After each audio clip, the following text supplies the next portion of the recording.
Let's catch you guys up on this little one. And I know I haven't kept a video log of everything that I'm doing, but I have to say that what you have watched, I'm really just doing over and over and over again. Today is day 6, I believe, of her being here and doing some work with her. Now, a lot of the stuff that I've been doing, as I said, was exactly as I start off with. I will ask her to stay if she's going to go anywhere. Now I don't have these problems anymore with her, as you can see, so I can't demonstrate it, but you've seen it in the past video where we essentially stop her, ask to touch, and all that kind of stuff. So since that point, I have been able to touch her everywhere. Except for her lower legs. I haven't touched her lower legs, but I've been midway through her legs. I've been around her legs. I've been under her belly, over her back. And the reason that I needed to do that is because I had to delouse her and inspect her for ticks, which she has. Or had. I don't know if she has anymore, but when the vet comes out, we'll check that out. And so,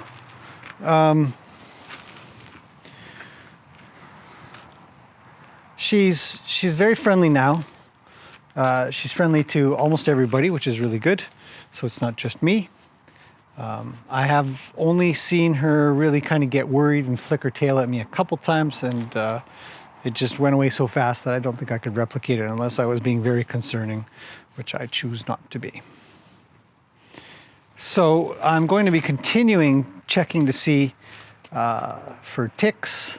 As I said, I've powdered her. I've got this powder that I use that we can put all over them, and then it'll kill off lice and ticks. So that should take effect, and we'll do that again in a couple of weeks. But today it's time to get her haltered. And so I haven't done a lot of that. I haven't done much of that at all. I did just a tiny bit to put the rope on her, but she got concerned. So we'll see where that goes today.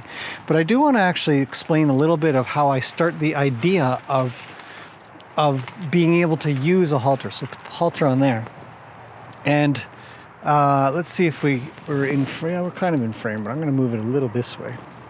Okay, so one of the things that I think a lot about when I'm going to have a halter on is that I'm going to need to draw or pull. So if I need to draw, well, it's very important that I am a draw. So I never use food. I never use anything other than my presence to make this happen, because in the end, it's got to be me. So I start with me, I end with me, for whatever that's worth. Whether anybody uses carrots, apples, grain, whatever, your choice, but my choice is simply to use me. So when I come around and I touch and I get to the spots, and I talk about an awful lot of grooming horses to make sure to listen to what they're asking for. Otherwise, they're just going to not want to be around you, and it's not good. So, so my goal has been from day 1, that of starting with her, which was on Saturday, today's Thursday, is to make sure that she feels very safe around me. I'm not going to do too much, but I'm definitely going to do enough to say, look, I really need you to listen. But I need her to listen to stop. I don't need to listen to make her go. Anybody can make a horse go. But what we really want is to be able to have them stop and have them hang out with us and draw towards us. So I got to admit, I'm going to just do a little side bit here, a little sidebar, but searching for ticks is not fun. It's not an enjoyable experience whatsoever. It's hard. It's tedious. You've really got to inspect a lot. And when you finally do find them, you kind of can't help but wonder if you got them properly. It's not enjoyable, but she feels good for it. So I've actually had, it's a bit of a pro and a con in that regard, in that when I do finally get one out, she knows that I've got it out, and you can see a visible sort of happiness that comes from her. So that's really nice that she's coming over this way a bit more. So back to getting on with haltering. So when I think about haltering, I'm going to need to be able to use a rope that is connected to me. So in other words, I think that the halter is me, is a direct connection to me. This halter is me. So I want this halter to feel to her like it is me, if that makes any sense. But horses tend to get pretty worried about ropes and weird things like that because it's odd. So we want to acclimate her to that. But before I acclimate her to that, what I want her to think about is that when I'm drawing or pulling or leading, she is to come. And so I start with my hands. I start with the fact that I can touch and scratch and do all those kinds of things. So we spent a few days doing that. I think on day 3 or 4, she was kind of good with being touched in quite a lot of spaces. And yesterday was just a complete, total, full body touch with powder and everything. So day 5 was great. So day 6 now, I've done just a tiny bit of this that I'm going to show you. And what I want to do is I want to be able to get to her neck and her head. So I'm going to stop her there, and she's not very good with her, so we're just going to let that big dump truck get by.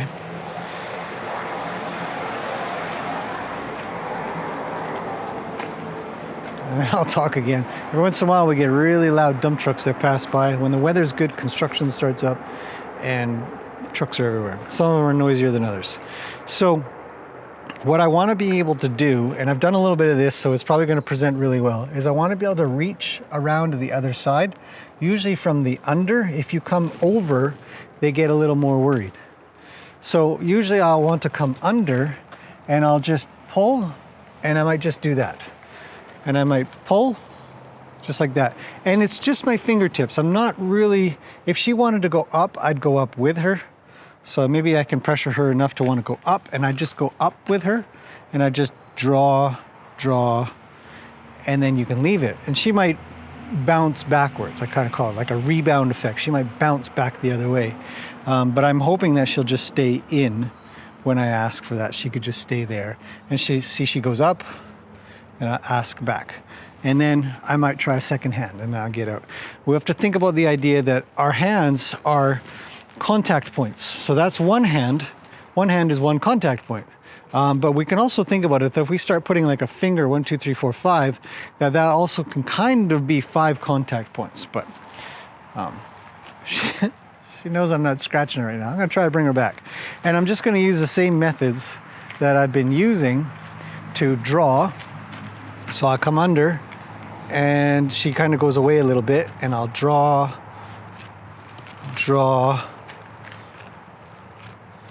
and draw. Just keep drawing. There. And I've only got the head. I don't have the feet yet at all. She's not kind of coming towards me. And then what I would like to do is switch sides. Okay, so that switch sides activity is really important. So I'll do it from this side here. I'll ask for her head, and I'll ask her to switch sides. And then I'll try to get her, ask her to switch sides. And I believe that that's really important to be able to do with our hands, with our bodies being really close, to do it in a way that is very understandable. Because pretty soon I'm going to put a rope on, and I'm going to kind of snag her. I'm going to kind of try to catch her. And the first time is going to be a little bit worrisome, but when I draw, hopefully that muscle memory is just a little bit there. So anyways, let's get on with this. So that's sort of the method that I've used. I've done a little bit of that, and now I've done a little bit more. Let's make sure, I guess we can kind of, I'm also going to apply a push there, and then a draw by scratching, a little bit of draw by scratching. And I always want to have her thinking about being with me. So there's no way, I don't think there's any way that I'm going to have the halter on her today. Maybe I will, but I know I want to definitely have this rope around her neck. So I'm going to, I can try to prepare her a little bit, or I can ambush her. And by ambushing her, I really mean like I'm just going to kind of get it on and quick. And hopefully that all the stuff that I've done over the last few days is enough to let her know that it's safe and it's okay. To be around me is a really good thing. And she doesn't have to run off because something new has happened. So I'm just going to stop her here, and we're going to get on with this idea of putting a rope. So I'm just going to come under here, and I want to be prepared to catch this rope when I put it over. And I'm going to block the idea that I'm putting something on her a little bit with my shoulder. And she's being touched by in a lot of places. We have to think about all these contact points for her. And it's a big deal. Okay, so I'm gonna stop there for a second. But I am gonna keep trying. I want her to know that it's okay. And I might even scratch at the same time. So I'm gonna start thinking a little bit further along here. Just gonna touch and scratch and touch and scratch and touch and scratch. And get her used to the idea that this thing being on her is not such a bad idea. Like that. Okay, so that went quite well, so I'll pull. Just light. Pull again. Just light. Okay, I'm gonna pull again. Just light. And I just want to see if her front end will come by. Come over. So just hold. It's very light, 3 pounds maybe. I've only got my thumb and my forefinger holding the rope. And I'll have her check that out a little. It's okay if she wants to look a little bit. So I might give another pound of pressure here. Oh, there. Okay, so that's plenty. And I might say that I really appreciate that. Whoa, don't leave me when I take it off. So I'm gonna train some little muscle memory here. I don't want her escaping. I do want her to feel safe. So that's actually what I might do is, again, adjust. I might just get on with a little bit of scratches here and just say, ooh, that feels like something. What's that? I know, what is it? Is it just a scab? Oh, just a scab, okay. Sometimes we find scabs and sometimes we find little bugs. So when I take this off, I want to be able to rub it a little bit. I want to prep her for leaving. And I'll stay real quiet. Now she looks like she's kind of getting stiff, so I might get back to a little bit of scratches. And then I'll try again. And we'll leave like that. And there's draw, so I have draw still. Well, that's what I really want. I don't want her thinking about leaving. I might just do a light touch there. So the halter training, it starts a long ways back. And then it moves on to how many ways can we approach her. And so you see she's still a little worried, so I might just scratch, and I'll come in with my second hand and the rope's touching her and it feels kind of good, and I'll get this up over here and then draw. You're such a good girl. Okay. We'll put a little more rope on that. We'll twist that around a little and we'll move it around a little bit. And then this will be the scratchy thing. You know, we can just do that. So lucky for me, you know, I've spent a bit of time with her now to convince her that the things that I'm doing aren't troublesome. So now I'm gonna ask for forward. Oh, we're gonna lose her. Okay, so I'm not gonna hold. I'm not gonna hold and let her and force her to stay. Because it's just not worth it to me. I can easily address this if I just keep trying. It's okay that she can walk off and go do something else for a second. But we keep trying. So what I'm gonna do is I'm not necessarily gonna chase her out of here. I'm gonna try to do what I wanna do, but she almost always just goes back up to the top. So if she runs out of here, it's because she doesn't want anything done inside of here. So I'm gonna pull a little. I'm gonna ask her over, and she'll leave. So here's where I don't have any draw. This is drive. This is drive. And there's just a wait. So I'll touch, I'll come in again. So I'll touch again as we go. I had a bit of draw at the end there, which is nice. And I'm gonna come around. Okay, so this is where the beginning of the work that we did a long time ago, where I work where I work to cut her off and stuff like that. Okay, so we've got the rope on again. I'm just gonna ask for forward. Actually, I'll give myself a little bit more rope here. There, that's plenty. And I'm just gonna ask for forward. So I'm just gonna pull. And it's only a couple of pounds. I know I'm a long ways from you guys, but I'm really not doing anything much. I'm just gonna ask for a bit of forward. And I don't want her, so in the last time I did this, I allowed her to get her right eye on me and leave.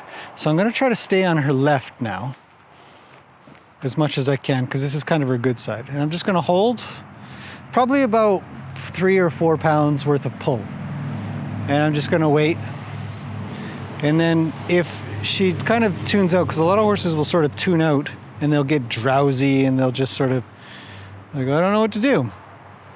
I'll give it a little wiggle, and if that isn't effective, then what I'll do is I'll come in, and now, because her mind will be on what that rope's doing, I could probably play around a little bit here and hold her while I get something else done that I've been wanting to do, like to touch the top of their head a little bit more and touch the ears, and she'll have her mind a little bit more on why on earth she can't move her neck. She's like, I'm stuck. You're terrible, human. And as soon as she moves forward, I release all of that. So I got a step. And it's not that the draw of the halter did it. It's because she's thinking, how do I get out of this corner and away from this madman that's playing with my ears and the top of my head and stuff like that. So I'm gonna do it again. I've got 2 or 3 pounds. And I'm just gonna bug the top of her head because I know she's not the biggest fan of it. And I block the left-hand turn. There's a step to the left, which is nice. So I release a little. And then I try again for forward. And I think I found another something underneath her chin. I don't know what it is. Maybe it was nothing because I don't feel it anymore. So this is a good opportunity to do a proper inspection as well, because she's kind of, oh, there it is. Let's see what that is. Come here, you see, I've lost it. Where did it go? Oh, there. Oh, there we go. Damn it, it's a hard one. It's right underneath her jaw in between her bones of her mouth. It's kind of a hard one. What did we get? Nothing. We got nothing. But I'm still holding. I'm still holding. And that's fine. Take your time. What have we been at? This like a minute? You know, it's not long. So she's kind of leaning into my hand quite nicely. Obviously, I'm getting to something. I don't know what it is. It feels like just a little bump, so it could very well be a tick. And we want to get rid of these as fast as possible, which is why I've been on this from day one. I don't know what I've got there. Okay, I'm going to hold a little bit. Now, hopefully I've created a bit of draw by doing that. And when I hold, there's a step. Let's hold again. There's another step. Hold again. I'm going to step away briefly. Holding. Come down so it doesn't come over top of her head. Holding. Touching. I give her a hard time. Put your head up and over. There you go. Okay, come forward. So 3 or 4 pounds again. I'm just holding light. And just wait until she kind of gets tired of me holding. Little bump, bump. So I'll give it a little vibration in the rope. Not a lot. Come back this way.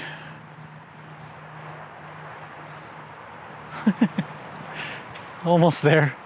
She's almost got a step out of this, but it's concerning. It worries her. So when horses are worried, they just get sort of stuck. Their feet don't want to move, and they're sort of stuck. There we go. Okay, so there's a step, and now we'll release. We'll come over here, and we'll sort of, oh, don't leave me. We'll sort of bug her over here a little bit where that rope was. Okay, and then we'll try again. I'll do one more, and then I'll get out. So there's a draw. There's a draw, and I think that's so light that I just want to leave on that part. I know I've been way far away. Hopefully that's been a little bit visible, but I've been able to articulate through what I've been doing with my voice. And that, to me, is a great start to halter training. So I'm going to do that today, probably 3 or 4 times, and I expect I should have her haltered hopefully by the end of the day. and coming along with me, because I don't want to tie anything onto her until I know that I have some kind of good draw. And I don't want to do it through drive. I want to do it just straight through draw, because I could pull, and then I could get a flag, you know, kind of thing where you have a horse move forward, but you're driving them. For now, I just want to do it. She's just young. She's a little worried. I should be able to get it through draw. I can do it without it. So that's my litmus test, is that I can draw her without the rope, but I put the rope on. She doesn't want to draw. So I don't want to induce drive for that. I just want to stay back at that. So hopefully that makes sense. Anyhow, that's it for this one. Hopefully that's got everybody caught up on what's going on with her a little bit, and how I start halter training. So I'll see you guys in the next one.